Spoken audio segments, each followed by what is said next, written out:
Hello, hello. Welcome to another episode of the Chrissie Mayr podcast. We are on iTunes, YouTube, Spotify, and SoundCloud. And if you're listening to us right now on iTunes, go ahead and leave a 5-star review. Thank you so much. I like to read the reviews every so often, so maybe your review will be featured on the show. Quick shout out to some stand-up dates that I'm doing soon. I'll be at the Stress Factory in Bridgeport, Connecticut, October 29th. There'll be 2 shows, 7:30 and 9:30. So get tickets to that. I would love to see you guys out in Bridgeport. And then I'm doing a show in Jersey, Saturday, November 6th. It's going to be at the Dojo of Comedy, Tiff's Ale House in Morris Plains, New Jersey. So that'll be the next 2 big shows that I'm excited to do. And then, keep tagging me, tag your favorite clubs. I always like to learn about new venues, and especially if they don't require vaccines, because that's my jam right now. Yeah, quick shout out to our sponsor, Drom. We got, I don't know how many of you guys are single, but it's getting to be cuffing season. It's getting to be that time of year where you need to find somebody who has a generator or a good heater or a lot of sweaters, because you know how it is come winter. But a lot of you are probably on these face swiping apps. You're probably on apps where they tell you they have expert matching systems or whatever. And a lot of times it feels like a waste of time. Drom is a new values-based matching system where you can put your deal breakers and deal makers. And then as soon as somebody matches with your deal breakers and deal makers, you get a notification. It's video only, which it can only lead to more human interaction. And I like it because it's free and it's values based. So, odds are you're not going to get along with somebody who's a total leftist or, a twat. What's the difference, right? But, somebody can change to meet you where you are in terms of, values. But I think that's more difficult, and it's better to just meet somebody who matches you up right away, find that perfect match right out the gate. Make sure your values link up. So go to Drom.Date/CMP, put that in your iPhone browser and click the download button to install. And use the invite code CMP. It's free to use. You guys have nothing to lose. Try it out. Let me know what you think of it. Cool. This was great. Are you guys enjoying my hotel background? I am. I don't hate it. I don't mind it at all. I'm very excited to have this gal on the podcast today. She's very cool. I'm a big fan. She's a YouTuber. She likes to make people angry. She likes to poke at the status quo. She's a hot blonde. She's wearing a cute top today, and I didn't even have to tell her to. That's how you know she's going to be a great guest. Ashton Birdie, how are you? I am doing fantastic. How are you? Oh my goodness, it's so good to see you. I'm going to put you over here so that it looks like we're looking at each other. Oh, okay. Fantastic. Yeah. I'm always really impressed when I come across women like you, because it feels like you have figured things out so quickly. I haven't. And it gives okay. I'm still figuring it out. It's good to have humility, but you figured out a couple of basic things. And I guess I can only compare it to myself, because when I was in college, and even really honestly until probably I was 30 years old, I was like kind of a lefty. I was in the clouds. I wasn't ever following the money. I was never questioning authority. I just thought, like, I was a default leftist right out of college. Like, everybody who's heard this podcast kind of knows my deal by now. Like, I just was kind of brainwashed. My friends were all in Students for Social Justice Club. I was going to protests and shit. I didn't even know I was protesting. And I didn't have any friends who were challenging me. So I kind of stayed that way for a while. And so it's always really cool when I meet and come across women like you. And there's a few other gals like Ashley St. Clair or like Lauren Southern or like Isabella Riley, who I'm like, wow, you're so smart, you're articulate, and you can just you really do. You make people think. And of course it helps for social media to be like hot, but obviously you're so much more than that. So I'm so curious about your story, how you kind of, if you want to explain kind of like how you got to this point, maybe, do you attribute it to your upbringing or your friends, or I'm so curious. It's to point it out really quickly is that I have gone through many phases in my political career, many ideologue phases, I should really properly say. But I think it definitely begins when I was about 13 years old. I was not the most popular kid growing up. My parents are actually both what I call white wine leftists. They're very much, they love their CNN. I love that. Oh my God, did you make that up?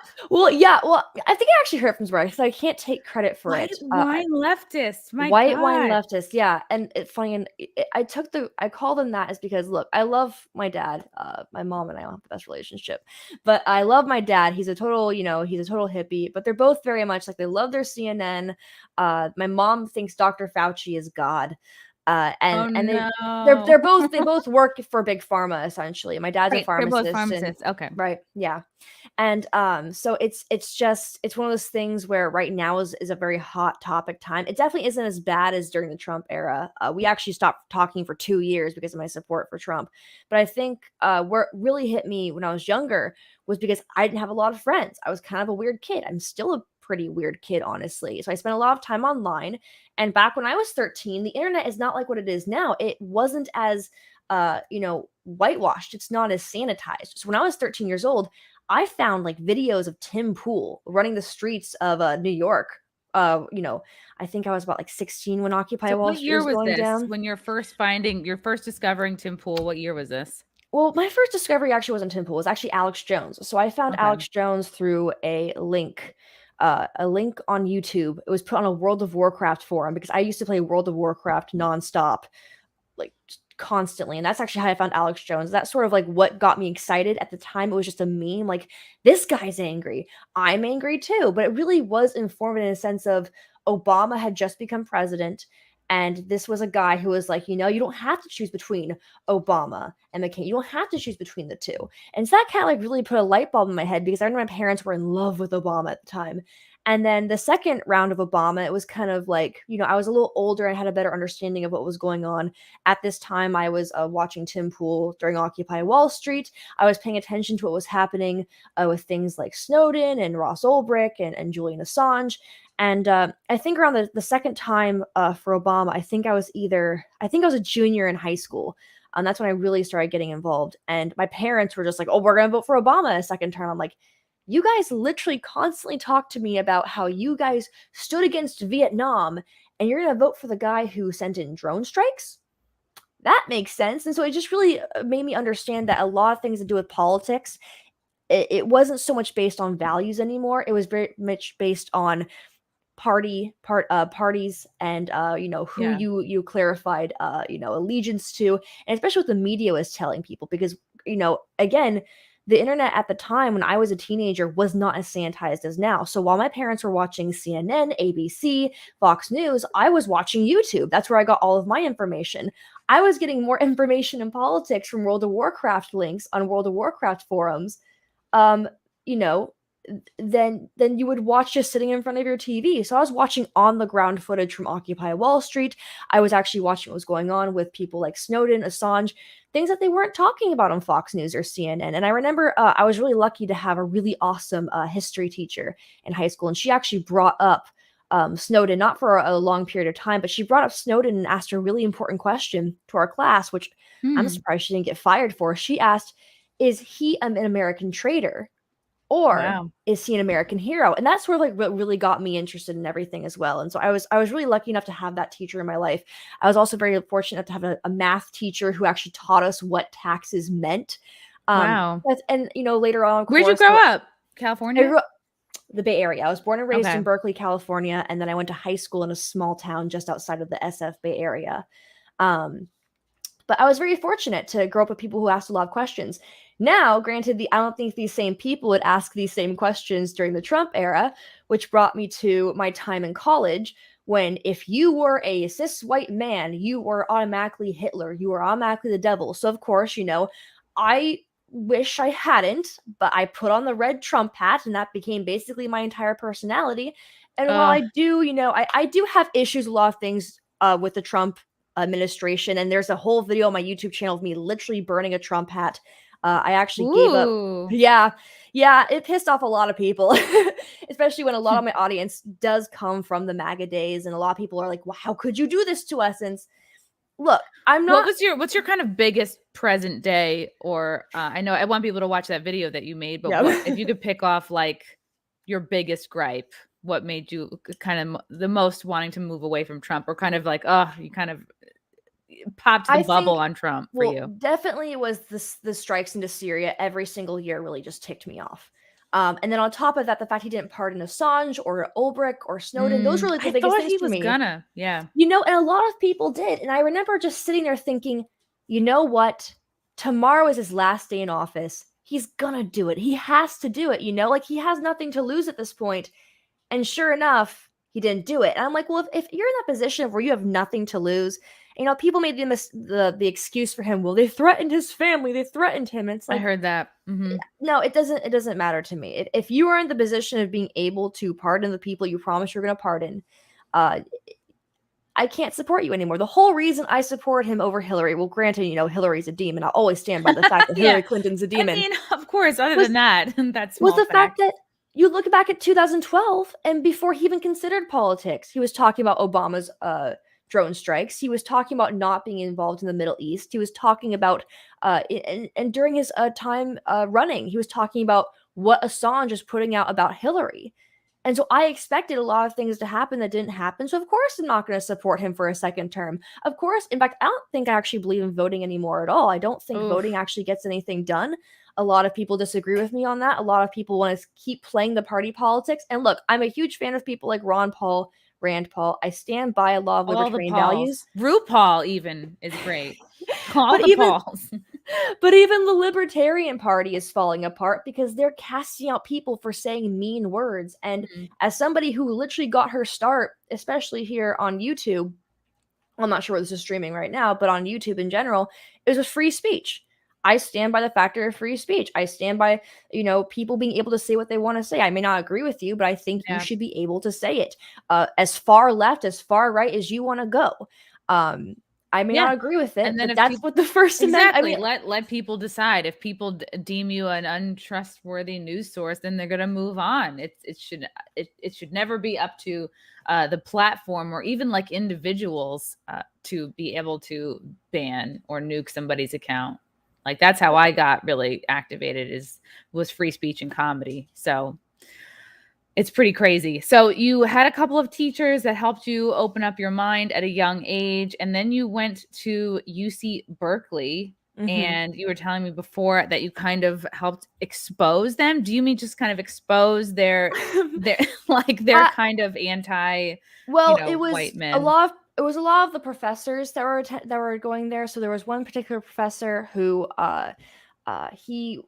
for example, he told his class that the reason why the Asians eat white rice is because they want to be more like the Europeans, despite the fact that Asians and especially the Chinese have been cultivating white rice long before even getting in contact with the Europeans. Just things like that. And then I exposed the Berkeley. I can't say I took all the credit, but I helped expose the Berkeley mayor for telling the police to stand down. So I just thought one thing, for example, that I always found very strange about the MAGA movement is this Blue Lives Matter type, the whole We Love Our Cops movement. I never fully understood was that if you were at these Battle of Berkeley, if you were actually there on the ground, a lot of people then red hats and red MAGA hats would stop by the police officers and go, "Thank you for your service, officer," despite the fact that these police had full-blown shields, they had their batons, and they were just watching people get their skulls bashed in.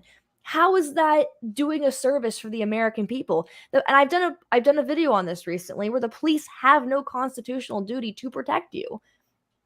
I think a lot of people just feel like it's the right thing to say. I think most people are not looking into these issues as deeply as like you and I are. I think I think the majority of people are just like, they are like, all right, am I feeding my kids? Am I making enough money for my family? All right. Like they just, and it still feels like, oh, support the troops still feels like the right thing to say. And it's harder to be like, well, everyone always know good cops. There are always examples of good cops, but right.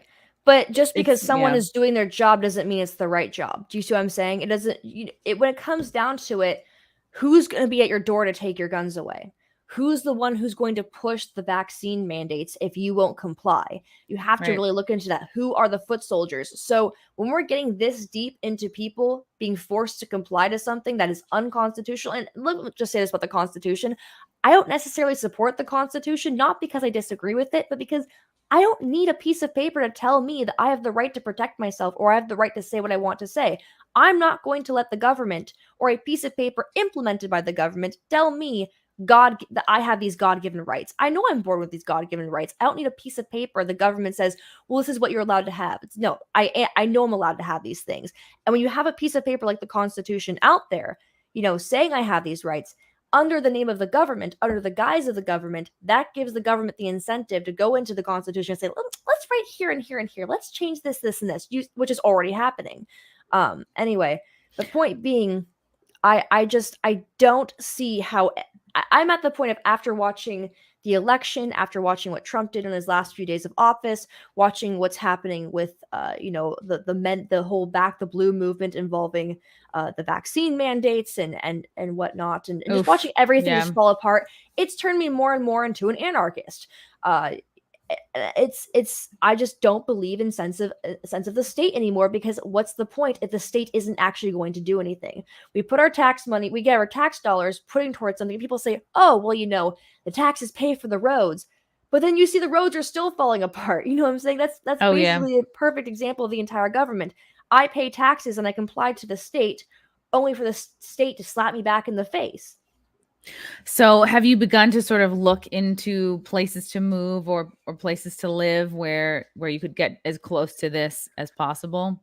Oh, absolutely. So I'm currently living in Florida, but even then, I'm not going to trust DeSantis. I'm not going to trust anyone in office, because once you give someone an inch of power, they're going to take a leap.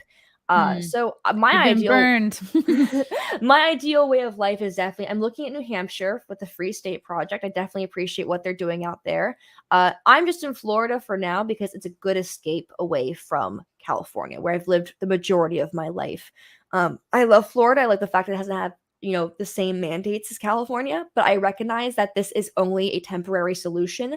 I am looking at New Hampshire because there actually seems to be a growing community out in New Hampshire for a Free State Project. I really think that is the ultimate answer, is to build some sense of community away from the state overall. Not so much the state of New Hampshire, but one that happens to be in New Hampshire. I think it's going to overtake New Hampshire. New Hampshire's already talking about seceding from the Union. So, wow. Yeah, I hear they talk about it on Tim Pool all the time. Every time I turn it on, someone's talking about New Hampshire. So I guess it's definitely up there for good places to live. When did you move from California to Florida? I have been officially a Floridian for the past week. So wow, my God, it is official. Fresh. It's official. I know I'm fresh here, which is why my entire life is currently a mess. I mean, my life has always been a mess, but I have an excuse for it now. Good. Go say hi to my dad. Yeah, that's good. Florida's great. It's a lot of good people down there in Florida.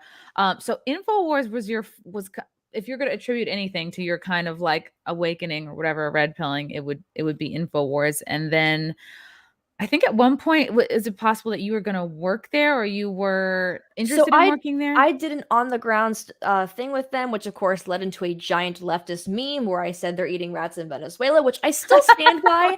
I mean, don't get me wrong. I was very awkward. That was my first on-the-ground reporting. I had never done that before my entire life. I wasn't planning to ever really do that. It was scary. Yeah. It was terrifying. Could I have said something much smarter? Regards to a debate, in regards to explaining why socialism is horrible? Absolutely. That was the first thing that popped in my head, and you know what? I still stand by it, because they are in fact still eating rats in Venezuela. Now, is it the proper argument against socialism? No, but I was young, I was new to it, and it's hard to approach people on the street. It's like it's nerve-wracking as hell. Like I'll perform in front of hundreds of people before I approach one person on the street. Like, that man on the street stuff is like, I give you such credit, because I'm always like, this person already hates me, like. Yeah, no. And it's one of those things where I also feel like, I still have so much to learn even to this day. It's funny you mentioned like I have it figured out, because I really don't have it figured out. I kind of wanted to make that aware coming back to YouTube, because I did take quite a bit of a break, because I'm still learning. I'm still figuring things out. I'm still thinking, people are going to debate me on certain things. People might have answers that I may not have. And, there's going to be times where I'm wrong about things, and that's perfectly okay. And I think for a long time in politics, people were afraid of being wrong. And that's just so silly to me because I'm 26 years old. There are people who You're are a 80 years baby. old. Yeah. Exactly. There are people who are 80 years old and are still learning things and doing new things. And that's perfectly fine. And we're all sort of going through our own battles in life and discovering new things. And that's the whole point. I never once ever called myself a political expert. I'm not going to. I'm never running for office. As an anarchist, I don't plan to ever. And I know for a fact that the views that I have today could change tomorrow for all I know. I really don't know because at the end of the day, all of this is just me learning and me developing and me trying to find the truth and figuring things out. This isn't me, trying to, say that I know this about this and this and this. This is sort of just me exposing my own learning process out into the world. And I think once we recognize, hey, it's okay to be wrong sometimes, it gets a little less scary, Of course. And I think you don't even need to say all that, which makes me think like, was there, and I thought to like really Google and research you, like, of course, watched podcasts and things and like got familiar. And I was like, all right, I got to like really, I have this, impulse before I interview everybody. Like, I really got to research and be like an expert on this person. And then I'm like, oh, like, and I saw like, a couple bad things. And I was like, oh, wait a minute. Like, this is like, if you were to Google me, you would see bad things, because anybody who's trying to like poke at the status quo is like, you're going to have people coming after you and writing shit about you online and calling you horrible names. And I was like, I'm not going to do that. I'm just going to like talk to this girl and like see where she's at today. And it's almost like from what you were saying before, it's like, do you feel like you have to be defensive for things you said in the past? Do you feel like people came too harshly for you? Yes and no. So there are definitely things I feel like people still want me to explain and go about, but I feel like when people get to know me now, they recognize, oh, things are different. I'm a firm believer people change every single day and develop themselves every single day. And there's also things from my past that there are stories out there about me. There have been lies said about me that people just believe. Or, there are rumors, there's gossip, all kinds of things. And I just recognize that people are going to believe what they want to believe. People are going to assume the worst about me or the best about me. And there's nothing I can do about it sometimes. The best I can do is just be myself, be who I am. Right. If people ask me questions about something, I'm going to answer as honestly as possible. But I do want to make apparent to everyone there is always two sides to every story. And there's also a lot of information that I and many people out there still don't know about the world. And there's many things that a lot of people don't know about me, but whether the people choose to judge me about certain things is their choice. There's nothing I can do about it. And frankly, I don't care to do anything about it because the internet's not a real place. I'm just gonna straight up say it. The internet is except not for my channel. No. What do you think are the biggest lies that are currently circulating about you, or like the biggest, like what bothers you the most right now that there's this one lie that I was recently made aware of. I'm worth over $100 million, which is definitely not true. There's many lies where people claim that I have people make assumptions about my body count online. People, like how many people you've slept with? Who cares? Yeah, there's people who make assumptions about people, situations, my dating situations from the past, which I mean, look, I've got a restraining order against one ex-boyfriend who consistently brings up my name because, let's be honest, I'm the only interesting about his life ever. Wow. And it's I've been through some crazy stuff, but at the same time, it's sort of exciting sometimes, like the lore behind who I am. People just like assume I'm like this crazy swamp witch who lives in the middle of the swamps and like cooks up potions about people. It's sort of like living like that. And so it gets to the point where nothing about it really bothers me. It's more so entertaining that people believe these crazy wild things about me.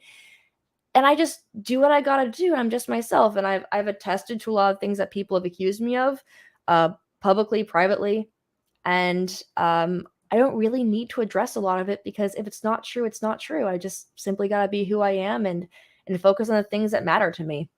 Because again, the internet's not a real place. Yeah, it's good to see you have such confidence, and like that's like kind of what I aspire to be, because I hate feeling misunderstood. Like there was a comic, like a fellow lady New York City comic who I did an impression of, and she misconstrued it to the extent that she actually and I feel like she was just putting this out there for like victim points, but like Mhm. she's out there telling people like, oh, well, Chrissy is encouraging people to harass me. And I'm just like, whoa, it just, the story got so twisted. And it really, like, some days I would be like, fuck it. If people want to know, they can ask me. But then, like, some days it really would bother me because I'd be like, oh, this chick is in people's ears at festivals and at Comedy Central. And like, there probably are people that think horrible things about me It's currently. to the point where it's like people you want to network with, you're worried that they're going to think these things about you. Yeah, But you never want to miss an opportunity because of right. like a rumor or a lie.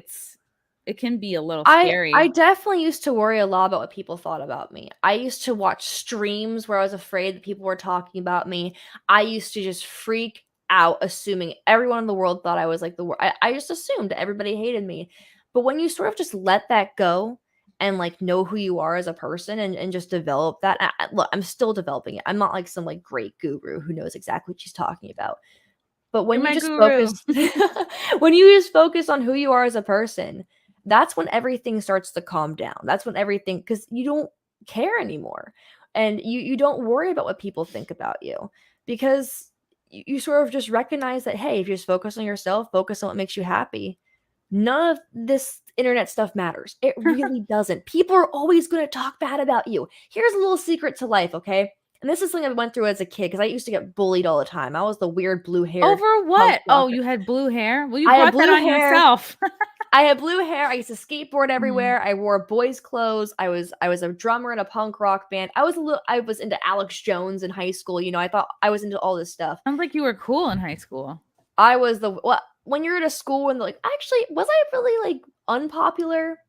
I think it's funny though, when you're in high school, if like you got like that one group of girls that doesn't like you, you automatically assume that nobody True. likes you. I feel like that's True. very And apparent those to girls don't like themselves, and that's what that's about. it's Yeah. very apparent to the internet world because I had cheerleaders and like football players who thought I was pretty fun to hang out with, but it was always that group of girls who made my life a living hell, And I assumed that everybody hated me. But here's the trick is that there's always going to be that group of mean girls in your life. There's always going to be some bullies who talk bad about you. And even when you're 80 years old living in a nursing home, there's going to be some chick named Janet down the hall saying, "Oh, look at that. Look at Chrissy's knitting. Isn't Fucking it just Janet. terrible?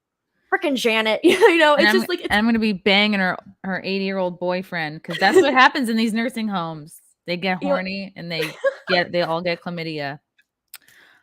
Quick super chat from Sunny James. What's your thought about Bolsonaro MP, the president of Brazil, who is adhering to the constitution, ironically more than us? We might have to pick between eating rats and freedom of choice. What guides that through? Well, they're God not eating rats in article. Brazil, they're eating rats in Venezuela. Same difference. It's all South America, right? We gotta save the South American rats over here.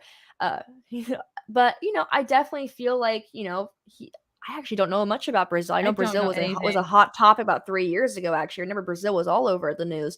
When it comes, I'm gonna assume they're talking about the mandates over there. Well, to be honest, I don't think America has ever really followed their constitution, not for at least a Mhm. long time. If you watch any videos I've done recently, I recently did a video on the U.S. banking institution, and I firmly believe that the U.S. has not followed the founding fathers' principles since 1913. I stand by that topic. I really don't think even our president has a choice in what actually happens.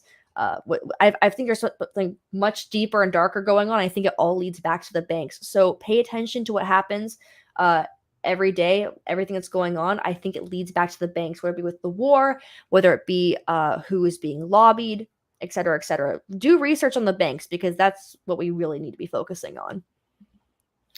Yes, I'm glad you knew the answer to that question because I was going to be like, look, the only thing Brazilian that I can speak on are the waxes, as we all know. So I'm going to assume it's on the mandates because I think Brazil is being much lenient than the US is. But even then, I don't think even before the lockdowns and whatnot, I don't think the US has followed its own constitution and its own values by the founding fathers since at least 1913, because that's when the Federal Reserve System was institutionalized by Woodrow Wilson, and that's when things really got bad. okay, awesome. From Brie Larson's favorite panacea, is it true you strangle puppies for fun? Is this a troll? That is definitely not true. However, Okay. chihuahuas freak me out like no other. I will not strangle a chihuahua, but I will run as far away from them as I possibly can because They they freak me definitely out. have anger issues, and I think it just reminds me of every short man I've dated, and it's like, relax, just you need to accept your You know size what? and The work on short your man syndrome is very true because every short man Mhm. I've dated has been psychotic. And they don't need Oh to my be. Like, gosh. it's not the end of the world.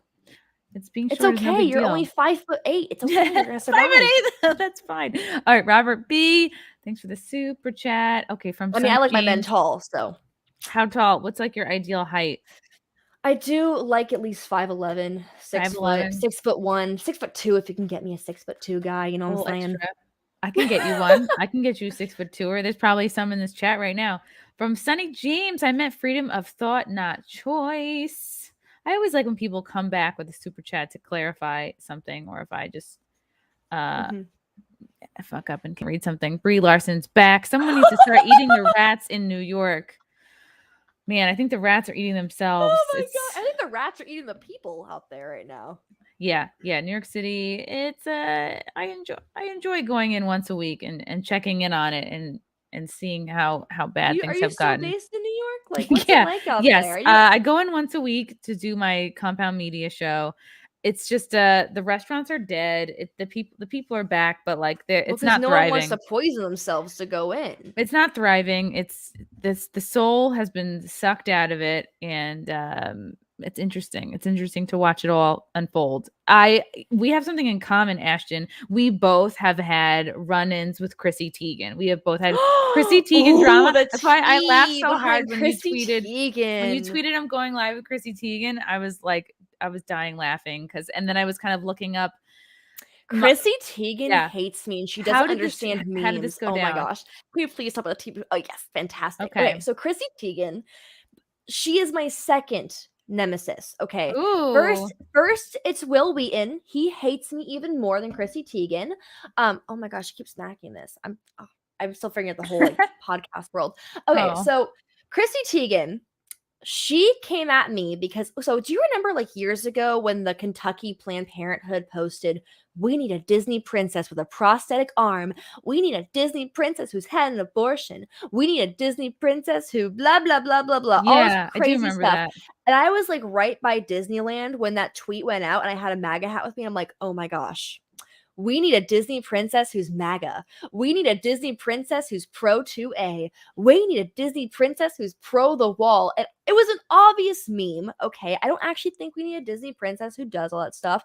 I mean, we kind of already do because Mulan supports the wall, right? You know? So, And I think um Belle is like 2 I think Belle is like pretty like 2A. I think she's about, I think the Little Mermaid, we don't know what's going on under those fins, you know what I mean? Like, I don't she probably well, keeps it's just who funny because we've knows? got all of these Disney princesses who you see, like, and Jasmine's like, not the point, not the point. It was a whole troll. That was the whole point. You know, it wasn't actually like Yeah, it me was just a saying, "Hey, picture. You took a picture with we you need a and you were MAGA next Disney princess," you know? you were next to And Cinderella and you had a red MAGA hat on. it wasn't just that, it was me from the castle as well, but I basically said this whole, like, thing to make fun of the Kentucky Planned Parenthood, and it went viral so quick. It went crazy. Wow. So the chick who played the Mary Poppins at Disneyland found out about it, and she, like, freaked out on me, which makes me really sad because Mary Poppins is my favorite Disney character of all time.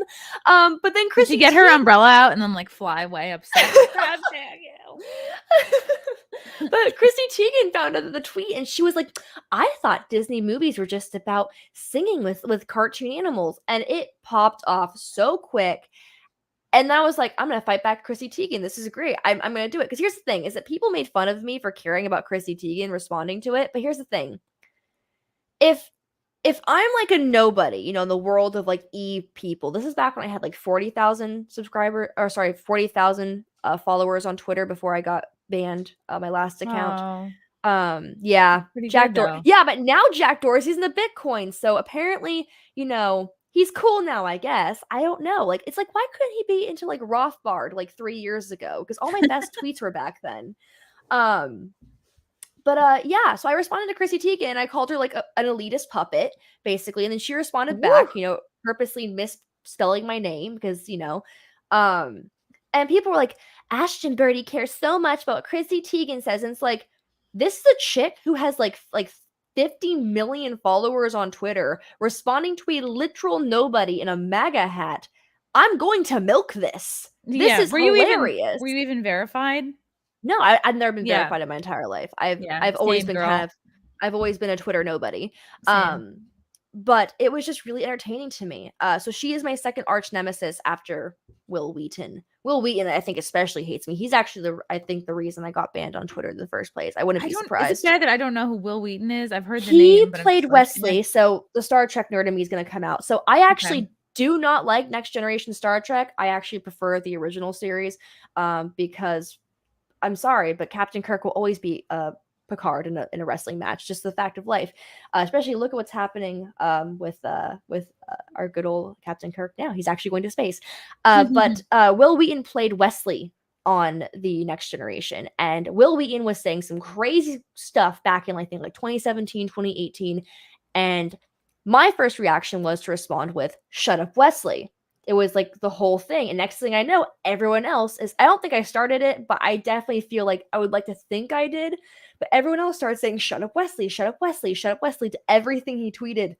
And he came at me. Out of everyone who tweeted at him, he started like tweeting about me. Like, this tiny blonde fascist, blah, blah, blah, blah. And so I started just responding back with "Shut up, Wesley," like every time he tweeted at me. A tiny blonde fascist. So then he wrote out on Twitter. So I think he started like this whole algorithm or whatever, where anytime someone said the words "Shut up, Wesley," or posted a certain GIF with Picard saying "Shut up, Wesley," they would be automatically blocked. Wow. The problem with this is that when he did that, even the Star Trek fan pages and the Star Trek Twitter pages ended up getting blocked on accident. So he got super angry, and then he continued to tweet about me despite me being blocked. It was a great day for me. I really, the fact that I can say that Wil Wheaton from Star Trek Next Generation hates me is kind of definitely something I never imagined would happen.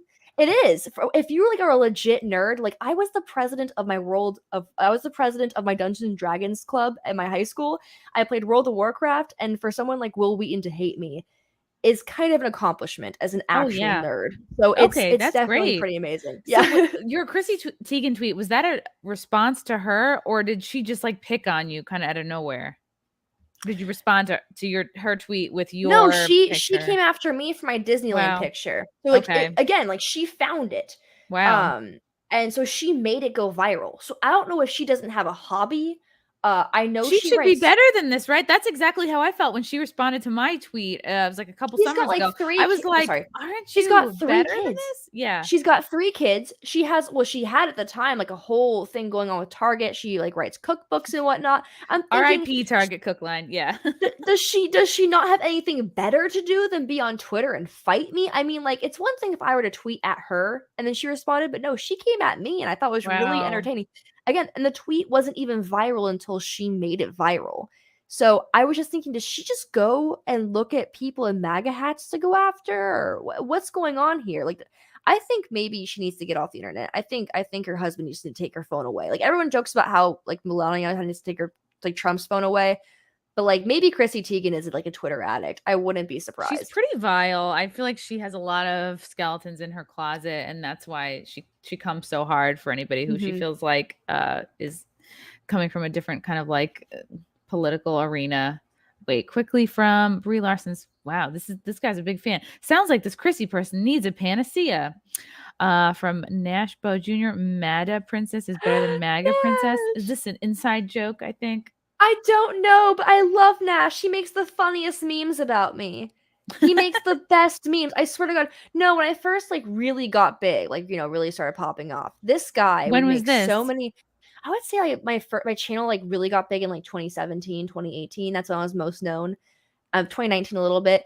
But Nash would make the best memes about me. And every year on my birthday, on Valentine's Day, I think sometimes on Christmas, he would send me like full-blown videos. Like, he has made so many amazing memes, making fun of me, praising me. He's like a true fan. He criticizes me, he praises me, he loves me.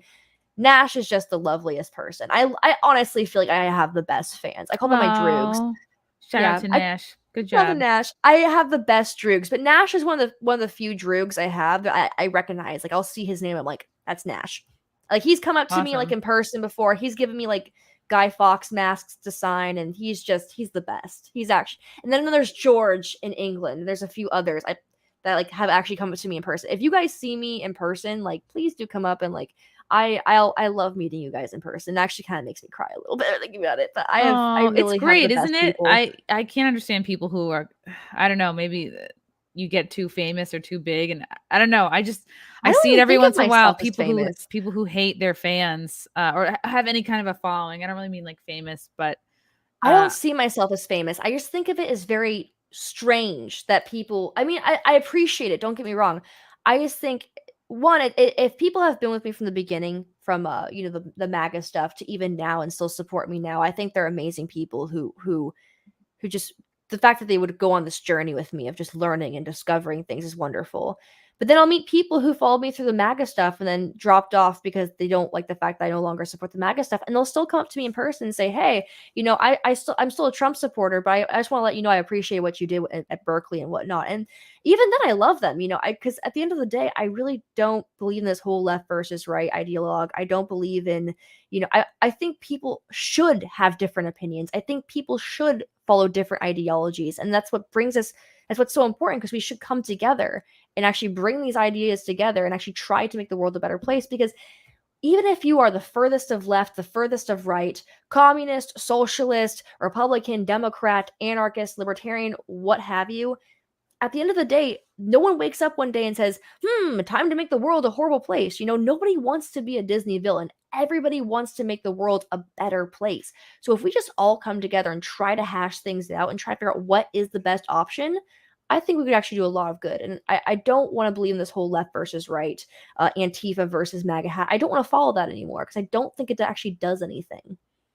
It's easy. I think as humans, we want to put people in groups and we want to categorize, and we want to get everybody in a box so we know how to deal with them or how to not deal with them. So I agree with you too. Like people go, oh, you're conservative. And I'm like, oh, really? Like, I think I'm friends with too many porn stars to really truly be a conservative. And then people get upset. And it's like, we don't have to, let's all talk to each other, There was even just like this porn star chick today. A lot of my fans were tweeting at her. Her name's Lacey Lennon, and he's like, oh, do my Lemon, do Chrissy's podcast. Like, I have a couple that are like just huge fans of her, and she like reacted so harshly and so rudely and was like blocking people. She blocked me, and she's just like, oh, I don't owe anybody my time. It's like, okay, like, and I feel like I got upset at first, and I was like, no, like deep down this comes from an insecurity. Like maybe she doesn't think she would be good at a podcast, but whatever. Like, you can't be vile to your fans, ultimately it's kind of it's a really bad look. And I don't know. Yeah, we should be open to talking to people. And that's I think one of her reasons for not coming on my podcast, because of whatever she thinks I'm like part of the alt-right or whatever she thinks. And I guess it's good. I think it simplifies things, right? Because then she doesn't have to do a podcast and maybe probably not look so good. But it's okay. It's all good. Okay, so the Chrissy Teigen thing, that was really crazy. Did she end up responding again after? She responded to me like about 3 or 4 times. Wow. Actually, it went back and forth quite a bit. Not as much as Will Wheaton. Will Wheaton and I have had months of just going off on each other, because at one point he unblocked me just to go after me. Yeah, Will Wheaton, I wouldn't be surprised, is still stalking me to this day. I mean, my goodness. I will. Yeah. Will get into a Twitter fight with me too. I always like Twitter fighting with people. It's fun. Night Train has no idea who Chrissy Teigen is. That's good. That's probably for the best. Good for you. You're so lucky. Wait, why is Chrissy Teigen famous? Besides, I know she's a model, and I know the thing about they paired her up with John Lennon. Like, that was pretty much an arranged marriage. And yeah, just because, not like she's the hottest Sports Illustrated model ever to be. She's like, okay, she's cute, I guess. But I just think that's the thing is, I never understood star power with legend. Never. I never heard of her until I never heard of her really until like she got political, honestly. But maybe it's because I don't really pay attention to celebrities at all. But the thing about Chrissy Teigen is that, or not just Chrissy Teigen, but models. The fact that models can be famous for something is really weird to me. If you're a famous actress, makes sense, because you're a talented actress, you're a talented musician, you're a talented this and this. But to be a model, you're basically just there because you're pretty. And I hate to say it that way, like, no shame to people who model professionally, but you are professionally pretty. And there's nothing much else going on for you. For example, I know there's a model who's helping develop a coding class for people who want to learn how to code. That's something to be famous for. If you're a model plus something, that makes sense. But if you're just a model and someone's wife, it's a little strange to me. It's almost like they're grooming her to be marketed. Oh yeah. Oh, for sure. I mean, like, and I love your take on Britney Spears too. Like, just it was decided so early. That's how a lot of these celebrities kind of grow into their fame. Like, and how people just assumed she was crazy. And I think, honestly, I'm not gonna lie, I when Britney's story came out, it really hit me hard because what she had gone through, I had gone through a similar situation where people just, they saw one side of the story and made assumptions and just, and I definitely related to like what Britney's story was. Not to that extent, obviously. Did you have a conservatorship as well?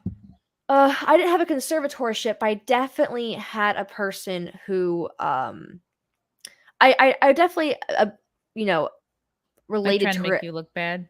Yes, and related to her aspect of the media and how people would almost poke the bear and attack her and make her feel these horrible things just so she could react to these horrible things, only to make her look worse. And I've been through that situation where bad things were happening to me and people took advantage of it to get something for themselves, for sure, 100%. And I think it's a much bigger problem than people realize, not just in Hollywood and the music industry, but I've seen it happen to other girls in politics as well, and even some males in politics as well. I definitely think there are certain things, both left and right, that a lot of political pundits don't want to address. And when I see a lot of these young women on large stations like Fox News and CNN, and when that one movie came out involving Megyn Kelly's case, I wasn't surprised. I wasn't surprised because, let's be honest here, there are Harvey Weinsteins in the political pundit world, and a lot of us don't want to address it. That's all I'm going to say. Interesting. I was wondering, like, if this was a person you dated that you said took advantage of you for personal gain, or was it like more of a career thing? There definitely was a situation where a person I dated definitely took advantage of a hard time that I was going through, and definitely took advantage of personal stuff I was going through and knew what they were doing and the time that they were doing it. But I'm actually not even talking about that. I'm talking about something much deeper and darker. There are things that happen in that were happening. I'm not sure. I'm not in that world anymore. In the political pundit world, where both left and right, where I've seen women be coerced, and I've seen some men be coerced to not say certain things or act a certain way, and in a way be sort of molded into a sort of like character for the world to see. Interesting. It's like, it sounds like what you're describing is not too dissimilar from what happens to people in Hollywood. Exactly. Especially in 2017, there was a huge issue with Charlottesville, and everyone was scared of being called an anti-Semite. So what happened was, when people came through, there was definitely a lot of cliquey behavior, not just cliquey behavior, but almost people who were older, especially older males, they would talk to younger people involved with sort of the celebrity political world, what they could and couldn't say, how they should dress. I never owned a push-up bra until politics. I never owned a push-up bra until I would politics. be perfect for it. That's my drawers full of those, but that's that's there was a lot of talk at one point. I was being told what I could eat, what I should wear, what I should. Yeah, there was a solid 2-3 years where a lot of my life was being controlled.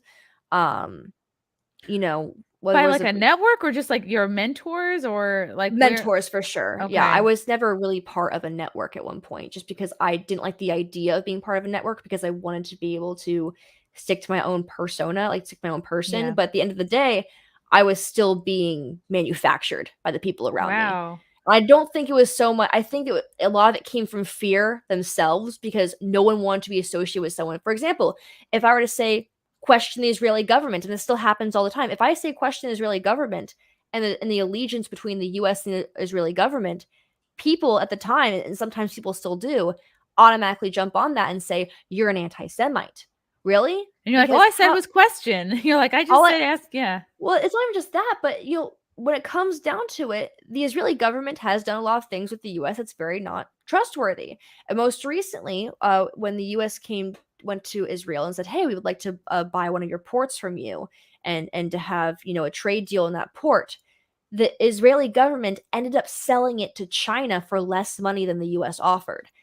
How is the Israeli government our greatest ally if they're doing things like that? Now, if this happened, say 3 years ago, back when I was, much, prominent in this world, if I said something like that, they'd automatically say, "Oh, you're an anti-Semite. You can't say things like that."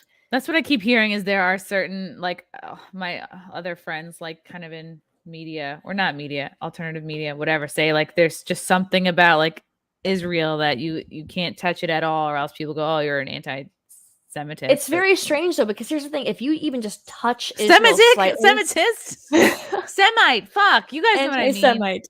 Yeah, but the thing is, if you slightly touch Israel and they automatically throw back at you, anti-Semite, that only makes me question more, because it's like, if I simply question something and you're just going to throw slurs at me, you're just going to throw derogatory terms at me, that's going to make me think, well, there's something going on here that you don't want me to know. Yeah. It's the same thing with conspiracy theorists. Yep, if I question you about the vaccine and you throw conspiracy theorist at me, it's going to make me think, they want you to shut up. There's something else going on here. Why do they want to insult you to get you to shut up? Like, if what I are ask you simple questions and bring up information, and all I get back is insults, all I get back is hush, hush, hush, you're this, you're that, here's an insult thrown your way, I'm going to question more. And a lot of people, they get scared. They go, "Oh, no, I'm not a racist. I'm not a conspiracy theorist. Off. I'm not anti-Semite. I'm a good person just like you. Let me not question anymore. I'm so sorry." And that's the problem, is that when your job is being threatened, when your livelihood is being threatened, when your character is being smeared, a lot of people go run and hide. And that's a huge thing that happened in 2017 and 2018. And it was really sad, because I watched a lot of people who simply ask questions, or as a comedian, you would know this, simply make jokes for the sake of them being jokes, have their entire lives ruined. Yeah, it's horrible. Like, I saw what happened to Gavin McInnes. Like, I kind of became more, had him on the podcast a few times and became, like, got to know him a little bit more. But after his sort of like mega canceling or whatever, and I saw you did like a little interview with him, and when I was researching you, and I was like, "Oh my God, that's like my friends are hanging out."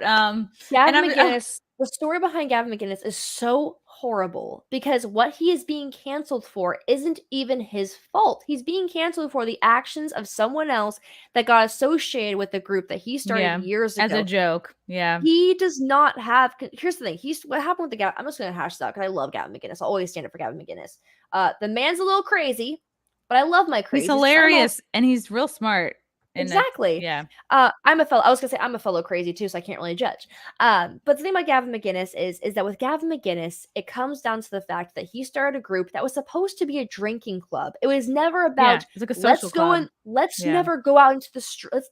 It was never about, let's go out into the streets and fight Antifa. It was never going to be an answer to Antifa. It became that. It was like the media sort of twisted it into that, because, as you know, they would escort speakers, like the Ann Coulters of the world, like, that needed to be escorted to speak at schools that they were being paid to speak at. And eventually, over time, the protesters and people would be, trying to keep them from doing their jobs, basically.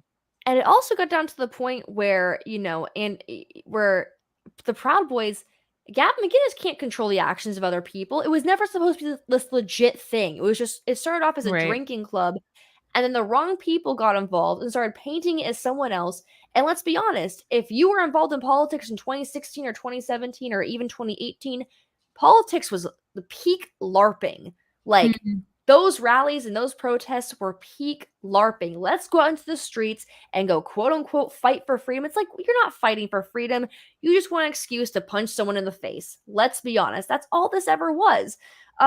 If you're punching each other in the middle of the street, if anything, it's actually causing us more problems, because then the people in the ivory towers are now looking down at us and laughing at us because we're distracting ourselves by fighting in the street. And at the time, a lot of us, including myself, were like, yeah, we're going to go out there and fight for freedom, fight these commie scum. It was, but looking back in it, it was LARPing. That's all it ever was. And so I feel like, because of that time, because of the nature of things, a lot of these drunk dudes in Proud Boys shirts who called themselves Proud Boys caused a lot of trouble for themselves, and it all fired back on Gavin McInnes because they used the name that he started, and it really wasn't Gavin McInnes' fault.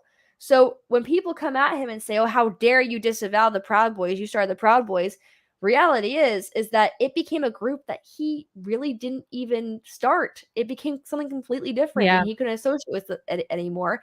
Not to mention, when you're a married man with children, you have children to feed and take care of, you're not going to focus on any of this. You're not going to think about any of this, because what matters more? A bunch of dudes who need a hobby and need to go bash people in the street. And here's the thing, I'll say the same thing about Antifa too. I won't just say about the Proud Boys. Antifa and Proud Boys need to get a hobby.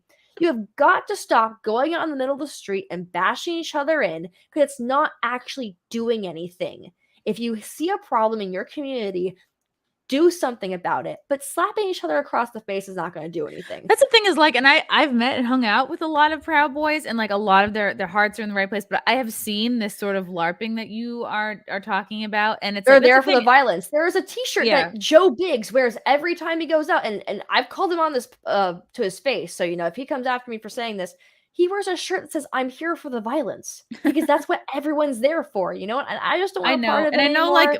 I know, like men, they get excited. They need to. I like that energy, that spirit, but it could be channeled into a healthier, like more productive way. And just beating people up is not the answer. Learn to weld. Learn to work with wood. Raise some chickens. Hang up a cabinet. Just the real manly things that are important. Don't go bash people in the street and end up in jail, and your poor wife and children are wondering where you are. Something, bash a spider in. We need more of that. We need more men to slap around spiders. That's what we need. We do. From Sunny James, this my thing though. My husband has such an extensive criminal record. I'm not even surprised by social credit scores. There's no room for redemption in America. Class warfare is the only menu option.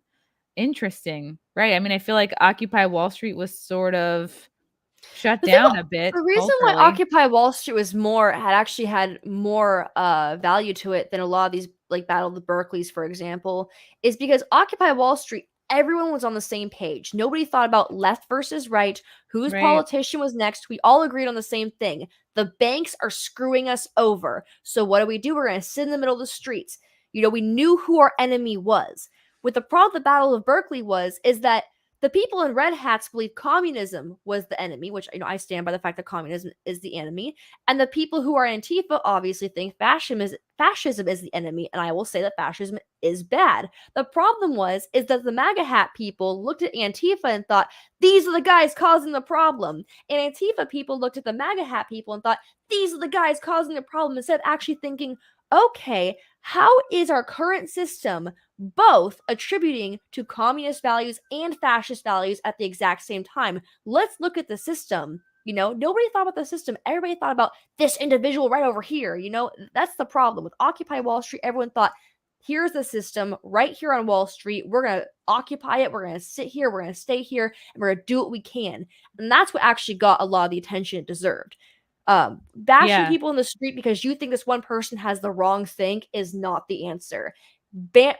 Bonding together to actually fight a real system, that's different. What does that look like to you right now? Occupy Wall Street, honestly. I honestly was hoping with I honestly was hoping with the whole GameStop thing that there was going to be a second Occupy Wall Street. I was really hoping with that. Oh, I totally get you on that. Yeah, it was very exciting. Occupy Wall Street, but brought to you by GameStop. Can you imagine if we had an Occupy Wall Street with GameStop tents and GameStop employees handing out water? That would be the best thing ever. It was for sure like a power to the people moment. I wanted to show, did I actually bring this up right? I wanted to show your Twitter account because I wanted to bring up, I don't know if you were up to date on all the folks protesting Chappelle's Netflix special, like the Netflix employees. And at first I was proud of the CEO because he said, well, we stand by him. And then he recently came out and was like, oh, sorry, we didn't realize we were like hurting the feelings of people that worked here. And I'm like, isn't that convenient? He comes out with that like now after everybody has watched it, after all this buzz and press. he gets to backtrack and eat his That's words. the point of being a comedian. Here's the thing: there's a big difference between somebody who's just a jerk to be a jerk, and someone who understands that comedy is a way of connecting to the human race, right? Yeah. So someone who just goes online and bashes someone online, right? There's a difference between someone who is an online persona, or not even online, just a plain old jerk on the street, right?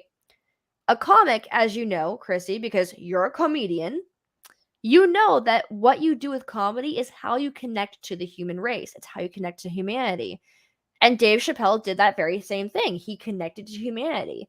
He brought up his trans friend. He explained why these jokes were important to talk about. And he explained why these jokes were important to the Black community. Because guess what, white trans people, has nothing to do with you, as he said. Because, and I've been saying this for the longest time too, I'm from the Bay Area. It is white liberal tier central. The amount of people living in their homes behind gated communities with Black Lives Matter signs in their front yard, who then went on to vote for Joe Biden and Kamala Harris. Now, if you are from the Bay Area, you may know this, for all the people who might be in the chat, who might be from the Bay Area. Kamala Harris is single-handedly responsible for the many Black men in Oakland serving time in jail for simply having marijuana on their personnel. Now, I'm personally against the war on drugs as a proper libertarian / anarchist. And I don't care what it has to do with the fact that California now has legalized marijuana, and many of those men are still serving time simply for having marijuana on their personnel, a nonviolent crime, is because of someone like Kamala Harris. So for all these white women, because trust me, like white men don't care about this crap. The white, rich, liberal women put these Black Lives Matter signs in their front yard right next to a Kamala Harris and Joe Biden sign. I say Kamala Harris and Joe Biden because let's be honest here. Joe Biden didn't win the election. Kamala Harris did. And Kamala Harris would have never won that election if it wasn't for liberal white women. Right. Because liberal white women don't know shit. Okay? Liberal white women don't know anything. Okay? When I was working at a restaurant, this woman called in with the whitest voice possible. The whitest voice possible? You can tell, okay? I'm sorry. You can just tell. This was in Walnut Creek, so this chick was living large.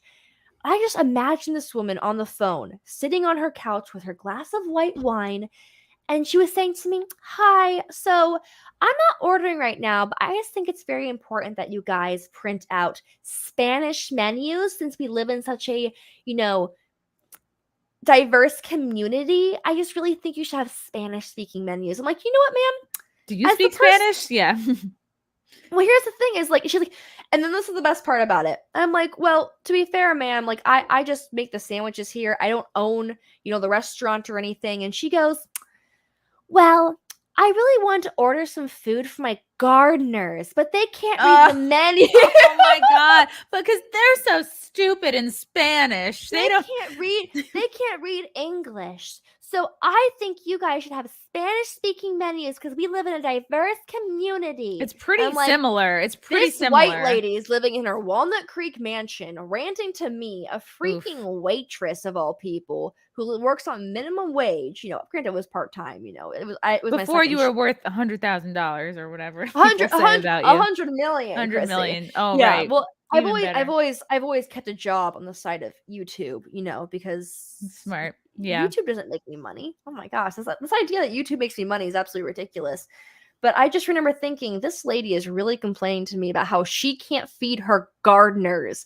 And we need to make we, a small business, mind you, need to print out Spanish-speaking menus. Not as if we're already struggling as it is due to California tax laws. I mean, it was just absolutely psychotic. I was just like, oh my gosh, your poor gardeners, man. That's really funny. That's like a cartoon you're describing. Not even like the fact that they can't read, an English menu, but the fact they have to deal with her. Imagine working for that lady. She's like, hola, a little bit mas up off the top. Gracias, Pedro. Quickly from Brie Larson's. Again, I'm amazed your channel survived Gavin McGinnis. Yeah, I've had him on 3 times now, baby. He's smart. He'll sometimes, drop an N-bomb that I have to edit out. But other than that, it's been pretty great. Brie Larson again. Sometimes you just need to punch something in the face. Well, go to a boxing class. Don't punch people. Spineless for 25. What is this? New Zealand bucks? Spineless. Hi guys, managed to catch another podcast. Yay! Thank you, Spineless. I forgot one here. I'm gonna squirrel up. Torgo the White. Yep, affluent white female leftist. Awful. Oh, that's really clever. Oh my gosh, We're gonna use that. Oh, I love that. I'm telling you, it's honestly the white female liberals are the worst because I was there. I was one of them. You know I what? was It's on not even that you, path. It's not even you, Chrissy. It's the fact that like at one point, like I think a lot of some of my views are fairly liberal in some cases. I don't believe in just conservative liberal. I think I have views on both left and right and in between. You know, but it's the fact that it. Oh my gosh, Mom, please forgive me. I'm about to like just trash the crap out of you. She probably doesn't watch this. She hates me. She'll Google me enough. Here's the thing. People like my mother who just sit there and watch CNN and they do their online shopping on their laptop on their lap and they're drinking their white wine and like Donald Trump is just so mean. Oh my gosh. Who was the guy? Colin Powell, when he died and Occupy Democrats responded to Trump sending out that email about Colin Powell. It's like, I'm sorry, I burned a MAGA hat and I'm still going to dance with Donald Trump on the grave of a warmonger any day. Like, if it means pissing on the grave of someone as horrible as Colin Powell, I will gladly do it with Trump. And I'll tell Trump how I burned his MAGA hat while doing it. Because in the moment, I care more about pissing on the grave of a warmonger. I'm sorry. It's just, it's the amount, the things that people like who are part of Occupy Democrats and these people who their priorities are so set on hating Donald Trump or being as woke as possible, they lose the aspect of, maybe we shouldn't nuke children in the Middle East. Oh, but you know what? If we do it with the gay flag waving, it's perfectly fine. It's an easy position to have because you don't need to. I mean, like, there's no nuance, of course, right? It's broad strokes. You can just, it's a socially accepted, culturally accepted response to anything is to be like, oh, anti-Trump or somehow blaming Trump or blaming his supporters. It's just, it's very lazy and you don't have to think. And everyone's like, oh, yes, great. Fuck them. It's easy to join in on. I don't know, Ashton, if you had to run to do another live stream tonight. I did have to really quick. Yeah, I'm so sorry. Robbie, like, let me know. Okay. I've kept you over time, but I adore you and I can't wait to have you back. You're a delight. Where can people follow you if they're not following you already? You can follow me on the Ashton Blaze on Twitter as well as Ashton Birdie on YouTube, and that is spelled ASHTONBIRDIE. Thank you so much, Ashton. It was so great to talk to you. Thank you so much for having me, Chrissy. I really appreciate it. Chat. Until next time. Bye.